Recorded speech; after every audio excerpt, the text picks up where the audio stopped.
zose hamwe twari twaguze izingana n'ibihumbi amajana 695, tukaba twamaze kwakira izingana n'ibihumbi amajana 393 n'amajana 250. Uno munsi naho twakiriye rero inshansho zingana ibihumbi 125.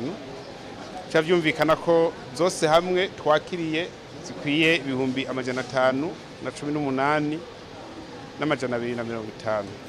Dusigaye kwakira rero kuri uwo muce zingana n'ibihumbi 176 n'amajana 750.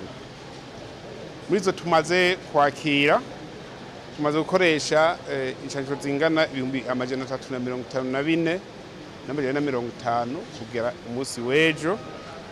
Naho akaba hacandazwe inka zingana ibihumbi 131 n'amajana 186 n'impene n'intama ibihumbi 72.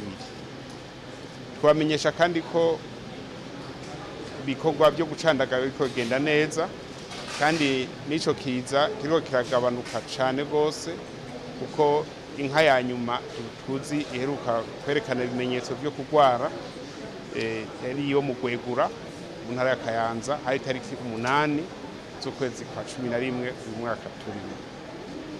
Hanyuma tukaba tunashimira abahinga b'umushikiranganji bw'uburimyi n'ubworozi n'ibidukikije bariko badufasha gucandaga ivyo bitungwa kugira tuzibire, kandi turashikengurukana cyane cyane ko n'abenegihugu bafasha cyane muri ico gikorwa